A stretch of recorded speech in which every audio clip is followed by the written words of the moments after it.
Hey, Bulelani Balabala here. Welcome to the Small Business Podcast. We bring you weekly information, practical skills, and mentorship from industry professionals. This podcast is powered by T, an initiative that has directly impacted over 50,000 plus small businesses nationwide. This podcast is for small business owners who want to start, run, and grow their business. Follow us on all our social media platforms. #JoinUs4T. Every Wednesday is a new podcast. What's up, guys? My name is Bulelani Balabala. And yeah, man, this is the first podcast of 2022. Very excited. I mean, we kicked off the first year, and I think we put out 16 episodes, the first time of the T Small Business podcast. And we're super excited for the content that we're going to be dropping this year. And I think, we're sort of starting the new year, new energy.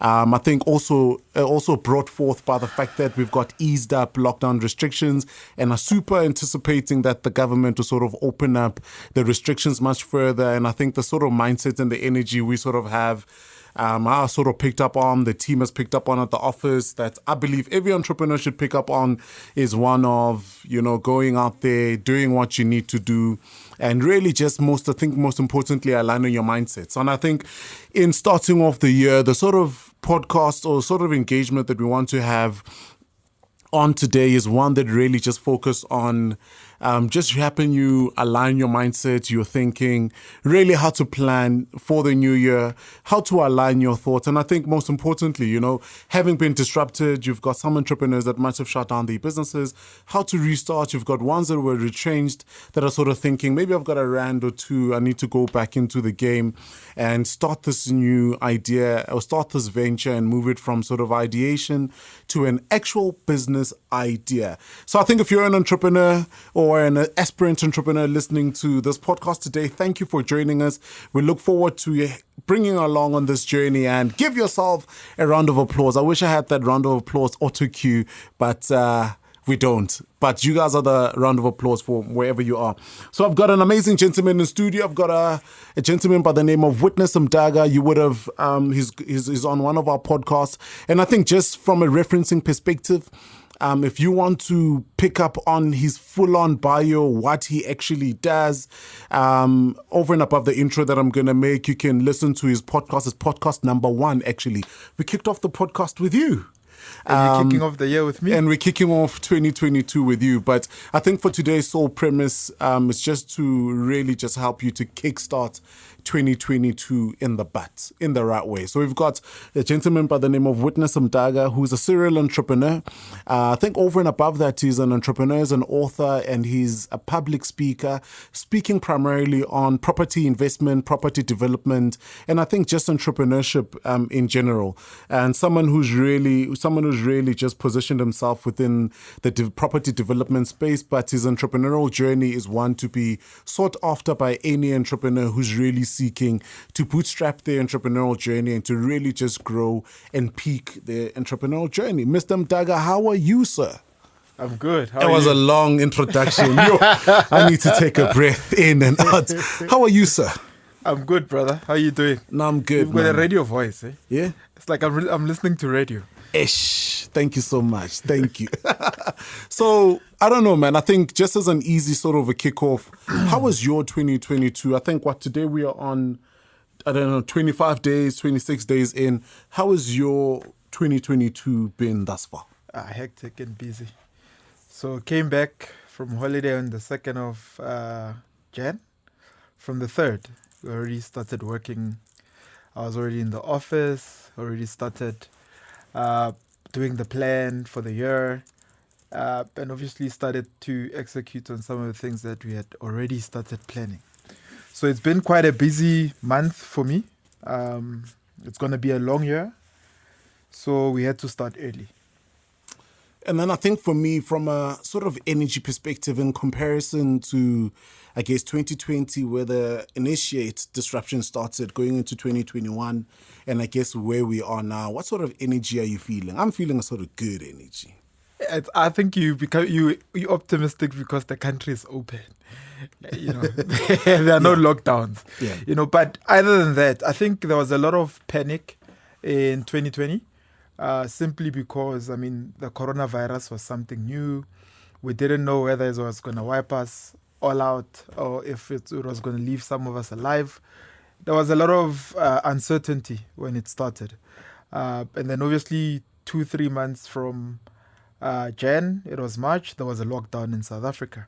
So this year is quite different because um, it feels like Corona is ending. Although I know it hasn't ended completely, but it feels like there's hope. A lot of things are opening up. People are going back to the office. The markets are opening up, and I think there's a lot more opportunity now than there was then.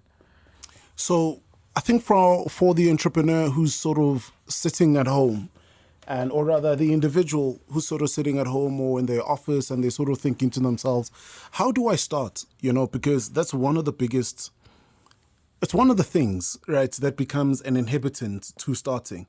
So it's either we overthink it. I don't know if there's such a term as underthinking, or there's of being overwhelmed with the thoughts of how to start the year. How do I kickstart, whether it's a business and my career or it's those dreams that I wanted to kick off? Because you were able to start, and you started off in not necessarily the most advantageous position, but you started and you are where you are today. Is it based on business or the year, or is just starting anything? Just starting. Just starting. I think part of the reason we start because we're motivated by the end goal. So if there isn't an end goal that one wants to achieve, it's going to be difficult to start, because the end goal then becomes the motivator. So if I'm starting work, let's say, like I said, I started work on the 3rd of Jan, right? I didn't start work on the 3rd of Jan because I had nothing else to do. And I mean, people were still out there. A lot of people were not back in their offices. Even some of my business partners I tried to call, I couldn't find them because guys were just on holiday. But on the other end, I have an end goal in terms of what I want this year to be. I've got a tour coming up. There had to be a lot of planning around that. So there's an end goal in terms of what I want to accomplish. I've got projects that are starting. So I already see them starting and finishing.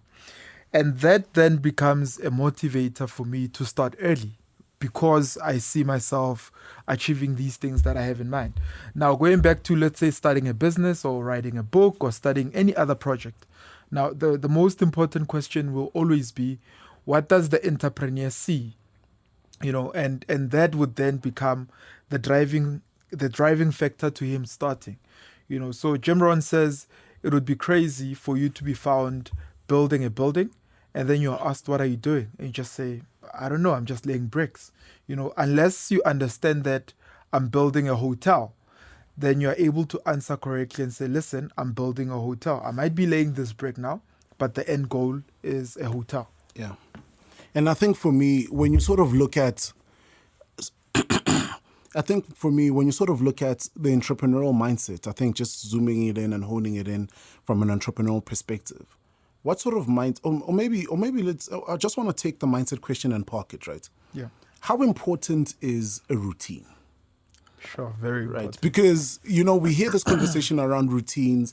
You I've watched a lot of YouTube videos and podcasts, and they talk of highly successful business leaders, athletes, anyone who's very successful in their career, building up a routine. How important is a routine, and how does one sort of get into building themselves up into their own routine?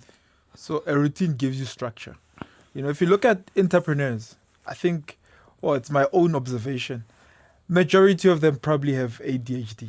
So we have, our minds are just running wild because there's so many ideas that we have, and then we sometimes lack some sort of structure. And what a routine does, when you introduce a routine, it brings you back to having set times of doing certain things.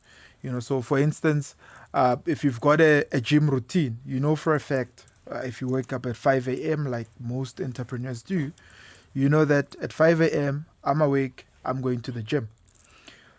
What that does is that obviously it forces you to sleep slightly earlier, because you can't sleep at 3 knowing very well that you have to be awake at 5 a.m., right? And then also, it puts you in a position to plan your day, because it becomes some sort of something that you do repeatedly. So for me, how it has worked for me is that a routine keeps me in check, because then I don't wander off doing other things, because I know for a fact that there are certain things that I have to do as a ritual. I think part of what makes a routine work is having some sort of rituals. And by rituals, I don't mean spooky spiritual rituals. Yeah.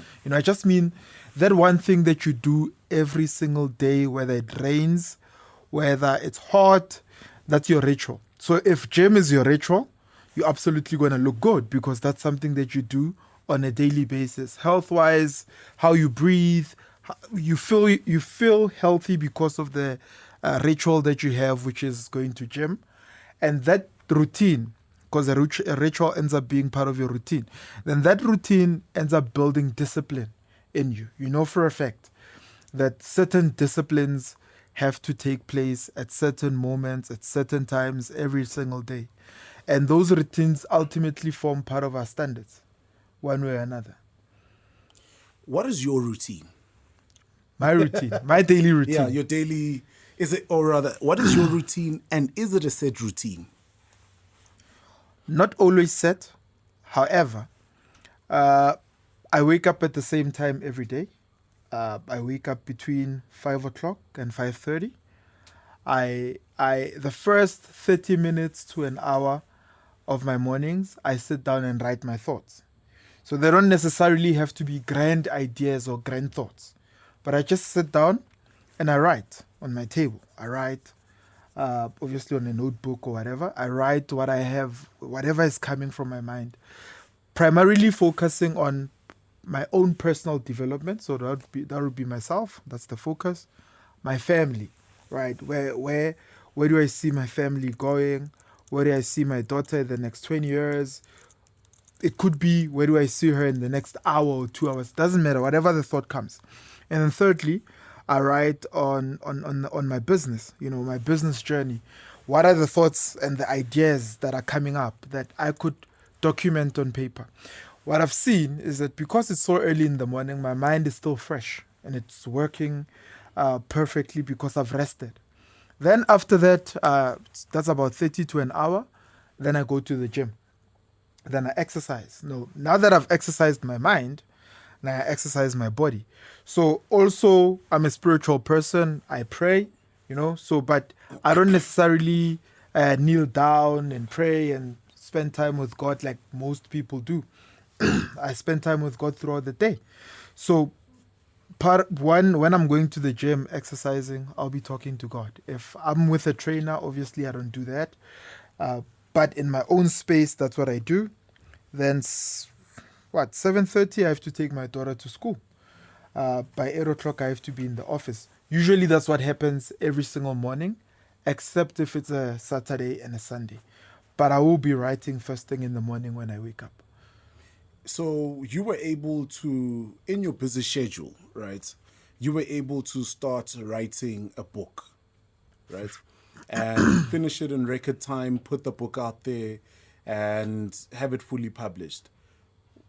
So initially, at an initiate stage, whenever we start or want to start a new thing, and maybe you might have felt this feeling when you started writing the book or you started your new business, but there are elements of doubt that sift in. How did you deal with that? Yeah. That overthinking and that doubt that sort of comes in whenever you want to start something new, because I think sometimes it's informed by the fact that there are other practitioners who are better. Who do I think I am going into this new sphere, whether it's videography, whether it's social media management? How did you work around that doubt to get to the point where you told yourself, I'm going to do this thing? For sure. So, so when you talk about the book, other businesses, it's easy because I do that in my private space, whether I'm with my team or other business partners. With the book, it was quite different because how I started writing was I was writing a lot of posts on Facebook that were long and they were attracting thousands and thousands of people. Some comments were positive. A lot of the comments were negative.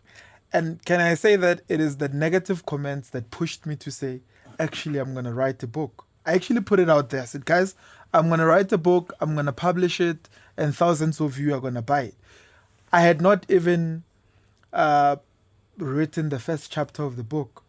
Then I started writing the book because now there was pressure. Too many eyes were looking at me. I said, I'm going to write a book.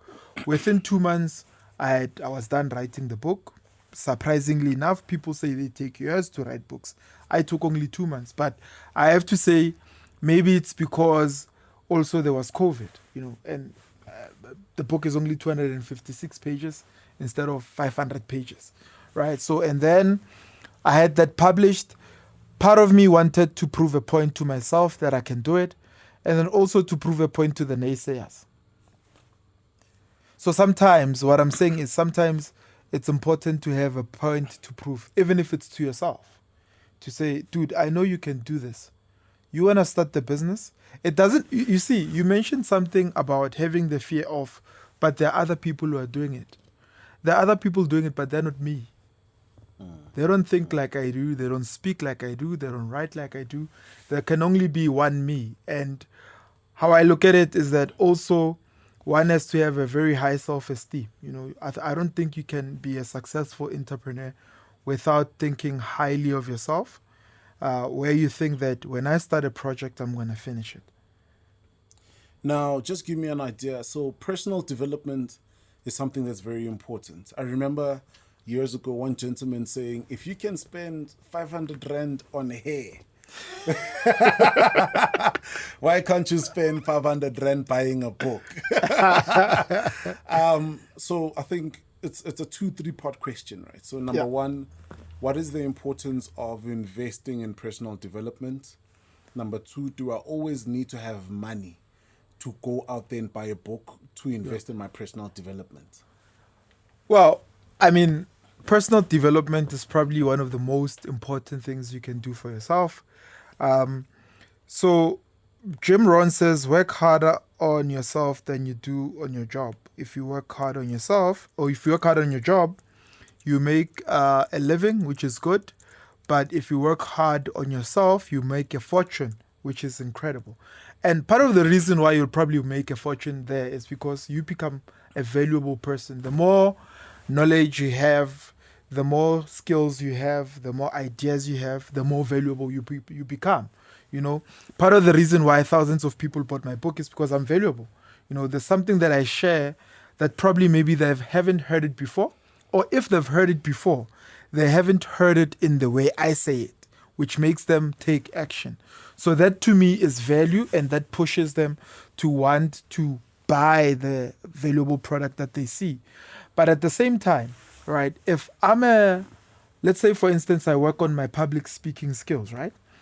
Then I'm able to communicate better with my team, don't you think? If I've got a team of people working for me, it's a lot easier for me to get the message across if I've developed my speaking skills. If I develop my writing skills, it's a lot easier for me to write to them and they get it and understand it. So things happen quicker, right? So, and then also, you said, does it have to cost a lot of money for you to have personal development? No.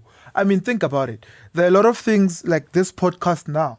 All somebody has to have is data. And most of the time, people do have data, right? They just don't use it in the right way. So if they want to learn something, they can listen to a podcast. They can watch a YouTube video. I've got a YouTube channel myself where I share ideas with people, right? So that doesn't cost the person nothing other than the data they have. Most homes are equipped with fiber now, right? So what would be one's excuse? But you know what? Also, research says that although now we live in the information age, most people are ignorant. They're more ignorant than they were in the other industrial ages, because I think that we've become dissonant, and to the information that you are receiving. But personal development, yes, some of it has to cost money. You have to buy a book, you have to spend time reading it, and you have to maybe pay a mentor. Some mentors are free, but some mentors won't take you seriously if you don't take yourself seriously. So that's what the cost really is. The cost is your time. Now, what would be the top, I don't know whether to call it top 3 or your top books that you'd recommend to any individual who's starting their journey? Number one, it's More Than Just Money, a guide to escaping the rat race and building generational wealth by witness Mdaka. And second book they need to read is The Richest Man in Babylon. That will teach them a lot in personal finance. And then maybe the third book that I would recommend, it would be Good to Great by Jim Collins. Okay, perfect. If you ask for a fourth one, I'll say Rich Dad Poor Dad. So I think to the aspirant entrepreneurs out there, the book I would recommend is definitely Lose the Business Plan by Alon Reyes. If you're thinking of starting, read that book. And then you could also read a book by a gentleman by the name of Mark E. Gerber called The E-Myth. Totally revolutionary. Think about that book. So one of the things that you sort of touched on, Mr. Mdaka, in your now answer was mentors taking you serious. So just on the back of that, how important is it to set up a support structure? And who forms part of the support structure? Is it mentors, accountants, or how does it work? Okay. So if you're starting a business or running a business, you need resources, right? Yeah. And the biggest resource you can have is people. And then the quality of the people around you will determine the quality of the decisions you make. Yeah. And obviously the quality of the decisions you make will ultimately determine whether or not you become successful, right? So obviously the first point of resource that one needs to have is the right kind of mentor. A mentor is somebody that has walked the journey, that has been there, and that doesn't necessarily sympathize with you because they've been there. You know, if you come to them whining about how difficult it is, they know it's difficult, but they know they've made it. Right, so they'll be hard on you and give you also advice because they've been there, and you're able to make the right kind of decisions. Secondly, you need a coach. I think having a coach is important because a coach then is different from a mentor. It's not as hard as a mentor would be. A coach wants to look at what are the skills that you have and how can you apply them.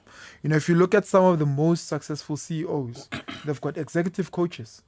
Those are people who spend time, you know, looking at their blind spots. Because a coach, that's what a coach does. He'll say, you should have thrown that ball differently, or you should have kicked it in this way instead of that way, because he sees it from the outside. So even a business coach is somebody that would be would become important to an entrepreneur. Obviously, the people that you hang around with, those are the everyday people that you spend time with, other than your mentor. Because your mentor you'll probably see once a month. Your coach you'll probably see once or twice every second week.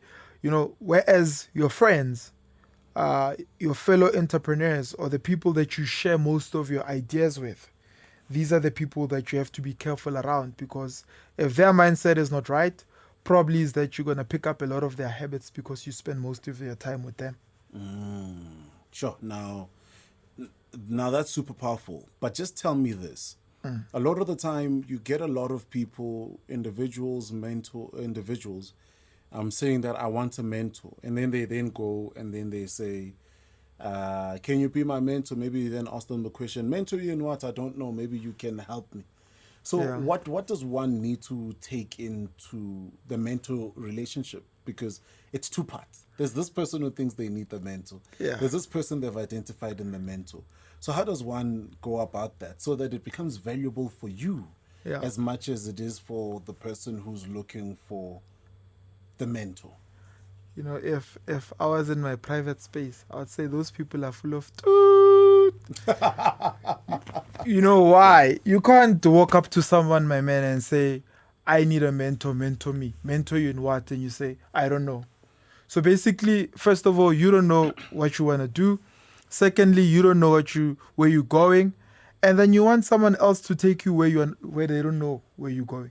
You know, but a mentor, if one has to look for a mentor, obviously they have to look for someone who first inspires them, and a person who's got the time to spend with them to mentor them. But a mentor will obviously want to know what exactly are you working on, And am I the right fit? Because sometimes I might have the time to mentor you, but maybe I'm just not the right person for the kind of business you're running. So I'm in property, I'm an author, I'm an entrepreneur. Yes, I invest in some businesses, but there's certain businesses I just don't understand.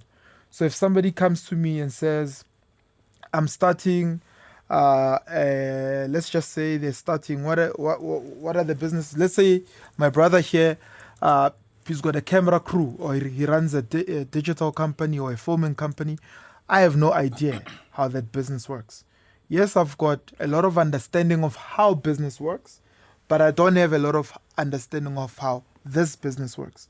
So maybe if he comes to me and says, please mentor me, I'll probably say, no, I can't, but I've got somebody that I know that operates this kind of business that might be interested in mentoring you. But for me to be able to make that reference, I must know that he won't damage my name where he's going. So I think mentors, more than anything, what they're giving you is their name, right? They're putting a stamp of approval on the stuff that you're doing, and they're saying, I'm supporting you. So for someone to want to support you, you have to be at a level where they can literally take you seriously, and you've taken yourself seriously enough to convince them that you're the right person to bet on. Because there are 10,000 other people that want mentorship. There are plenty other people that want to be mentored. Why should a mentor sideline all of them and focus on you? So that's the question that an entrepreneur has to answer. So meaning, in as much as we're looking for mentors, there has to be something that we are giving for the mentors to want to participate in the process of mentoring us. There's something in it for a mentor. Maybe a mentor sees that if I mentor this young man, I'm not wasting my time. He's definitely a winner. He's going to win. So it makes him happy to be associating with someone who's winning. How important is problem solving? Because there's something you said in our first podcast.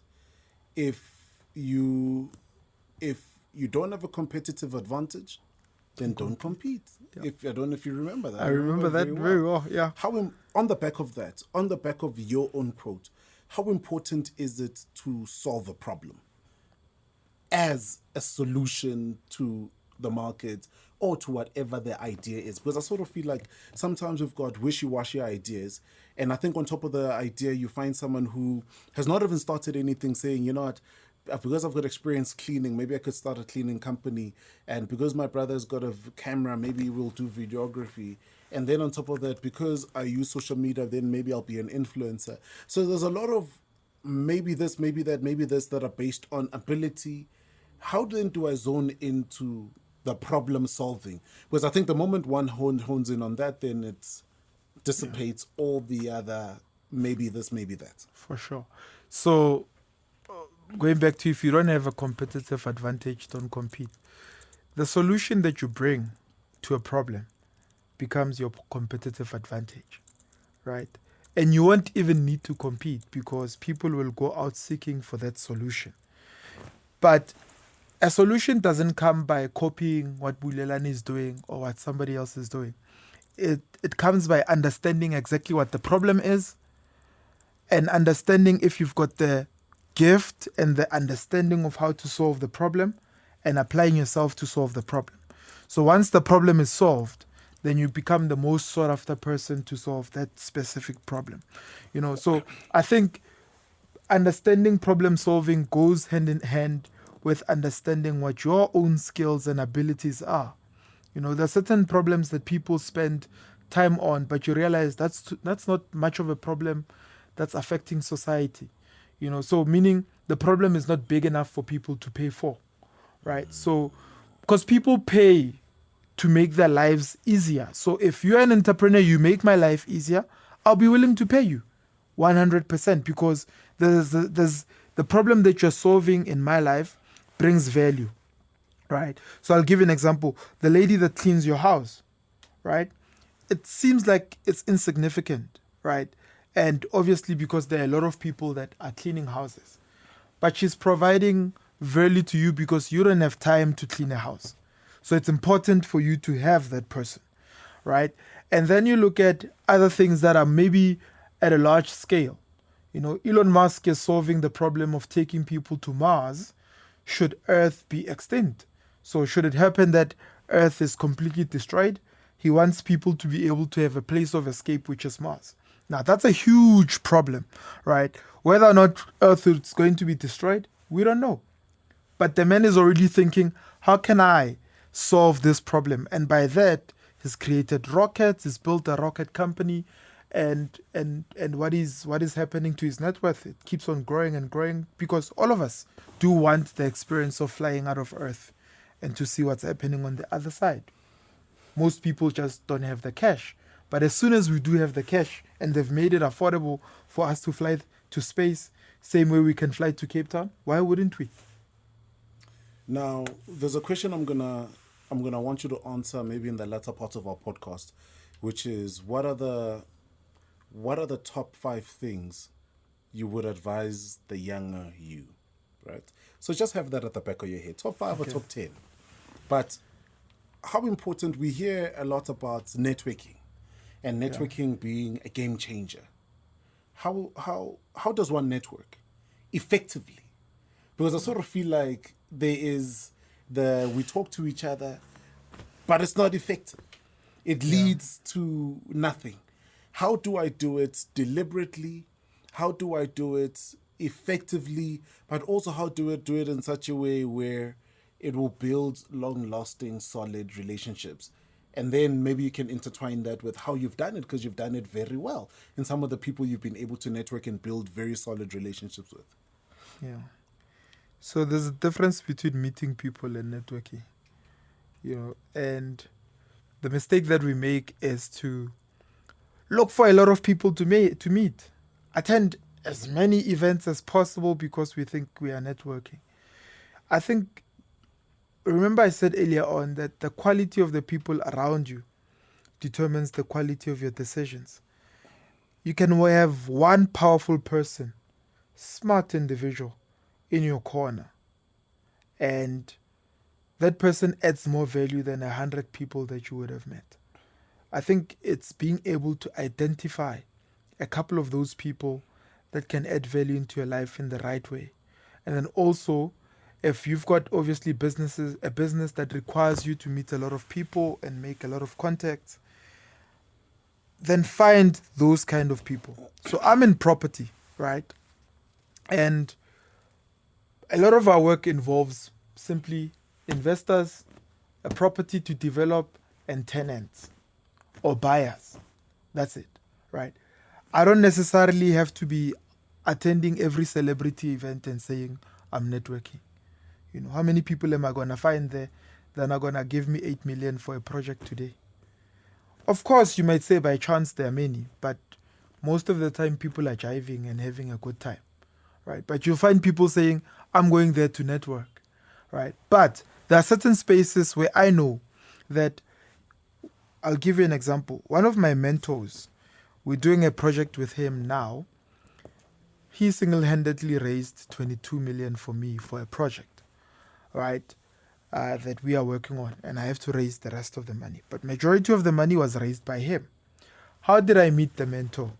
I met him at a body corporate meeting for one of the properties that I had bought as an investor. He was an investor. He sits on the board. I went there and I thought, I can network with this guy and do business.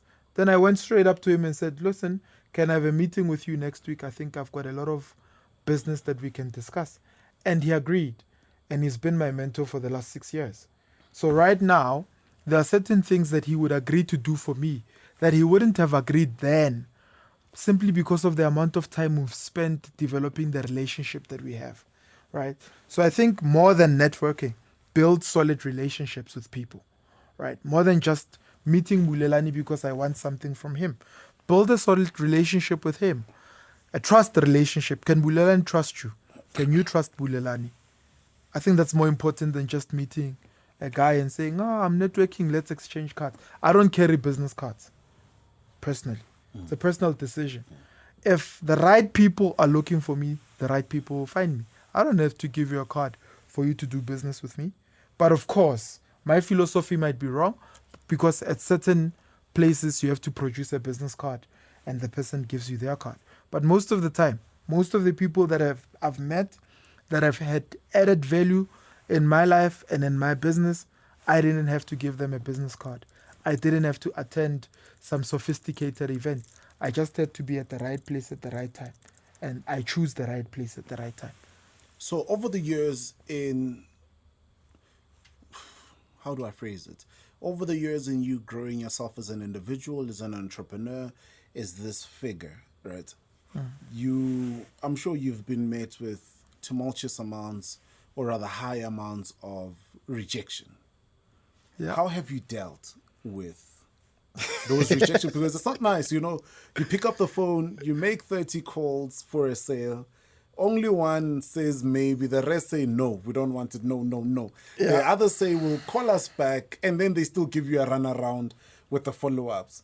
So it also then becomes very overwhelming. But how do you deal with those rejections? Because sometimes they can have an impactful or rather negative effect on the individual, and sometimes they even give up entirely. So there have been times where I would pitch to 100 investors straight on, 100 people straight on, and to invest. And I couldn't believe it. I'd be like, why? But when you look at it from a different perspective, I mean, there are 8 billion people on earth. If 100 don't think your idea is good enough, find the other 7 billion, 9 million, one, whatever, right? That can invest in your business. And I think also for me, how I deal with it is that I remind myself of the end goal, right? The end goal is for me to achieve my dream. And there'll be hurdles. And those hurdles involves rejection. So I think reminding myself of the bigger picture always helps me. And also, sometimes you can take rejection as something exciting, depending on your mindset and how you see it. You're like, okay, let me ask Bulelani for 50,000. There are 2 things Bulelani would do. He'll either give it to me or he'll say no, but none of those things are going to kill me. Him saying yes obviously propels my dream. Him saying no obviously hurts my feelings. But if I go back and refine my pitch for somebody else, maybe I'll get the money. So I see it from that perspective because I'm hungry to build something that will be remembered when I'm gone. I'm hungry to do well for myself. I'm hungry. I think the hunger, more than anything, drives me more than the rejection. I don't care how many people reject me. I'm hungry. I think that's the hunger. The hunger is the one driving. So, and then at the back of the rejection, right? You're driven by the hunger more than you are by the frustration and the pain of the rejection. Yeah. But maybe before we even go to on the back of that, the first time you got your first reject, how did it feel? Does it get normal? Or do you get to a point where it throws you back? Because I know there's certain deals I worked on in my entrepreneurial stages, infancy stages, and I've gotten over them. So I've gotten, I think, to a certain level. You get to a certain level, I guess maybe with the deal size, with so on and so forth, it doesn't impact you as much. But at an initial stage, it felt like, this really hit hard because I was really counting on this. Yeah. So I know that, as the sort of lockdown was being announced and stuff like that in 2020, there's a lot of very big contracts that I had never signed, that we had signed and closed and now had vanished because of the impact of lockdown. So I spent the first couple of months just every day just reminiscing. Maybe it's going to come. Maybe it's going to come back. It must come back, But then you literally, you're kissing in the dark, you're shooting in the dark.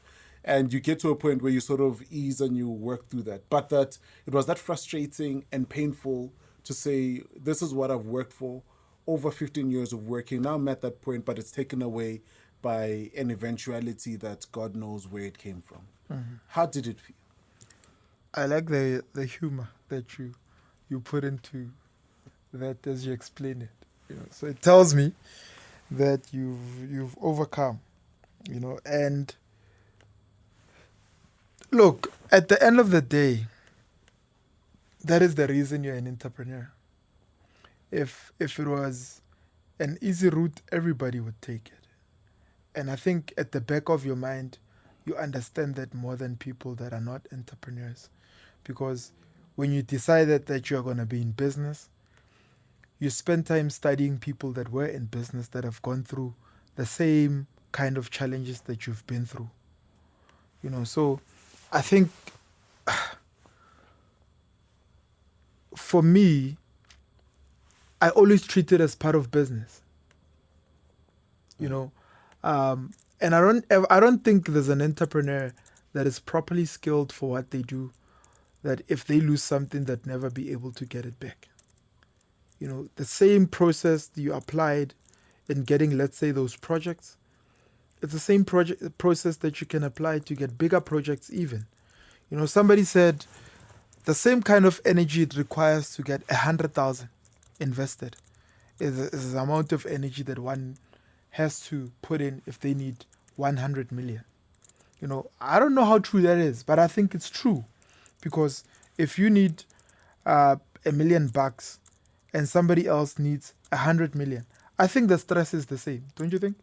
Yeah, the difference is just the amount of money. The amount of money, but efforts. Yeah, it's the same. The perspective will probably be, okay, I need $1 million, but that $1 million is huge for you, for that project to make it work. And the other guy, 100 million is huge for him. The amount of stress it puts on his body, he can't sleep, he's thinking about this thing, he needs to make it work. You're thinking about $1 million, you need to make this work. And the guy is looking at you thinking, what is $1 million? But also, the amount of stress and the amount of effort that's required on both levels is the same. So I think the biggest thing we entrepreneurs need to have is the right kind of perspective. From which direction are you looking at it? Is the glass half full or half empty? I know that's a cliche, but really, do you have people around you that are going to show you the different perspectives? And I mean, it's not all rosy, man. Entrepreneurship is not for, it's not for sissies. It's hard. It's hard work. We make it sound, I know right now somebody might be listening thinking, oh, this guy, everything sounds easy. No, it's not. It took a lot of work to achieve certain things that I've achieved. I mean, I say I wrote a book over 2 months. I didn't sleep for 2 months. I didn't mention that part. People look at it and say, oh, you wrote a book in 2 months? The actual answer is yes, I didn't sleep in 2 months. Writing and writing and writing every single day. And then publishing it with the hope of somebody buying it. You're not even sure people are going to buy it. And using your own money to publish it. No publisher published my book. I self-published. So meaning there's a risk I took on, saying I didn't sleep for 2 months writing this thing.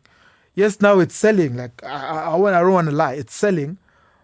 But chances are it was going to fail. Because many authors have written books and some haven't had even 20 people buy their books. Yeah. So I think as an inside joke, there's this thing we always say, me and him, in and around. I think there's a saying growing up, Thomas, meaning Thomas, the one who believes by seeing and seeing. So when we talk about, entrepreneurship need not being for CCs, it's not in the derogatory term. No. But we always talk about the ones who want to see before they do, and they do. The ones who always want to see and see before they do, and they do. And, oftentimes we talk about actions being important. How important is it to show up, to put actions behind what you are doing? Because oftentimes we talk a lot. Sometimes I feel like we're talking a lot, but the talking is also necessary. How important are the actions, versus the consistent going off as opposed to acting on the things that one wants to do? You know what it goes back to? As a person, if all I hear and all I see from you is all you are, then you are shallow. There has to be more to you than just the talking. I think your work has to speak for itself.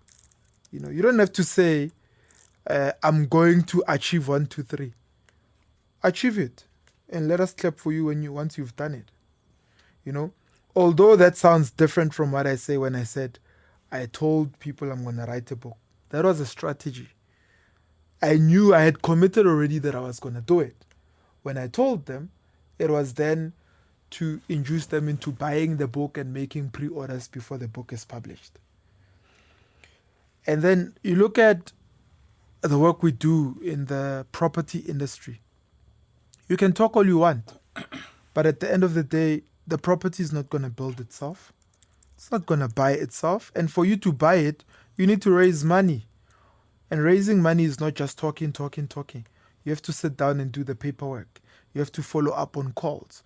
You have to follow up with the bank, speak to your banker, follow up with all of that, speak to your mentors, speak to your advisors, speak to the investors. Once the money is raised, you understand that it's not your money. Investors want their payback. They want their return on investment.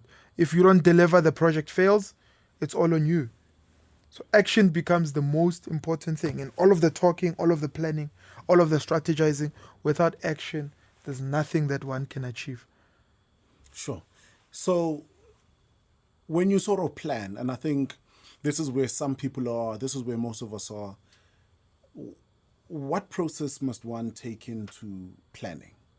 So if I say I'm planning for the year, so I'll give you maybe also to share what I do. So I look at, so I do this daily as well. I do this daily. So I think my planning is daily, weekly. But when I sort of forecast for the new year, there's a barrage of different things that I do. So I go over all emails for the whole entire 12 months, you know. Go over all WhatsApps for the whole entire 12 months. It takes a lot of time, but I think a lot gets lost in there. And then there's certain conversations that one sort of can take off that are useless, that are not useful, and so on and so forth. So how then do you sort of plan? Because I can only imagine with your schedule, there's so many things that come up. And how do you sift? This is for me, this is for my team. I need to really show up, you know. This needs my energy. And maybe this I don't definitely need to do. Yeah. Because the hard part is always the no. Because we in entrepreneur, especially when we start, we feel like everything is a yes. Everything I need to jump on top of. Yeah. But then it takes away our time, takes away our energy, and then the reward versus the risk is minimized, and most of the time is next to zero or minus. Well, I think it's important to know what's for you and what's not for you. And by that, I mean it's important to know what your year looks like before it even starts. So I know for a fact that every single month from March, I have to be in a different province, right? So I already know that my schedule is going to be hectic for the year. So there are certain meetings I don't have to be part of unless I absolutely like the person or I absolutely need to be in the meeting. A lot of the meetings for this year, I'm going to reject them because most meetings really are a waste of time. Certain things can be discussed over the phone. They don't need me to be there for the meeting to happen, you know. And also, I mean, what is the end goal? I think once we understand the end goal, we understand how every small part fits into the end goal, right? So the question will always be, how does this contribute to the end goal? So I say, Bulelani, please meet me in Durban tomorrow. I mean, why do you need to fly to Durban to meet Bulelani? Why does Bulelani need to fly to Durban? If it's important for Bulelani to fly to Durban and that adds to his overall goals and vision for the year, then Bulelani will fly. But the question will always be, how does this add to the end goal, which is to achieve 1, 2, 3 for the year? If it doesn't, then sorry. I won't feel guilty saying no simply because it does not form part of the end goal. So what are the 5 things, if you had an opportunity now to sit and talk to the younger Mr. Witness Mdaka? Sure. What are the 5, or rather not even 5, let's not put a number to it, but what would you say to him? How would you advise him to either do or not do?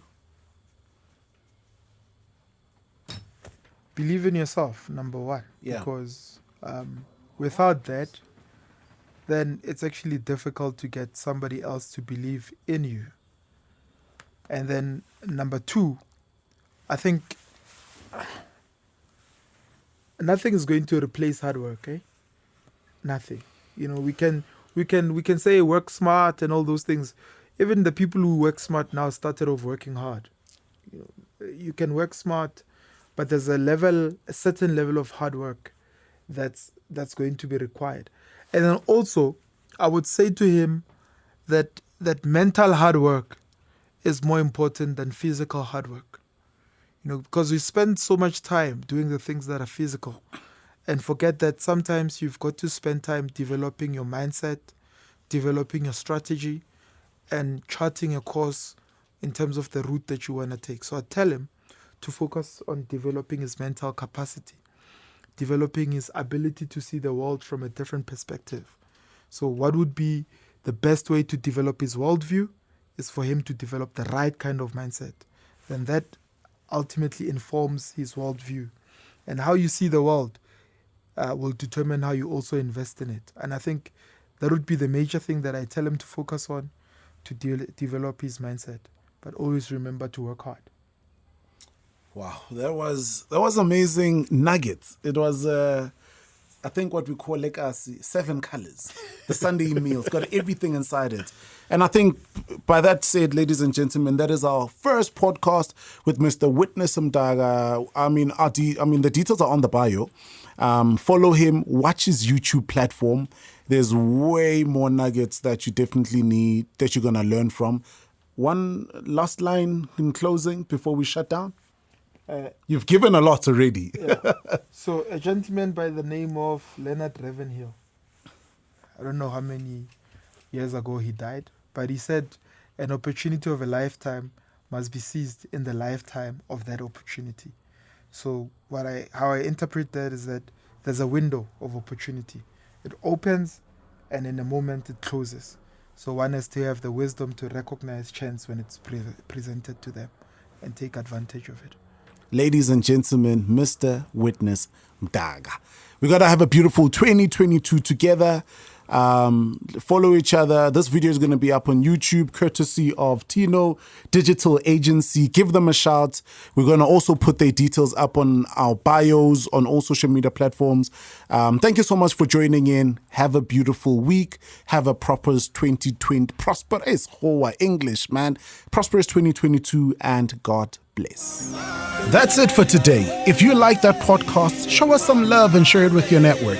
Once again, follow us on all of our social media platforms, #JoinUsForTea, and please subscribe to our YouTube channel. Shout out to Joe Public for making this possible. Remember, Sisonke Rikaufela and Foster Njengomzegezege.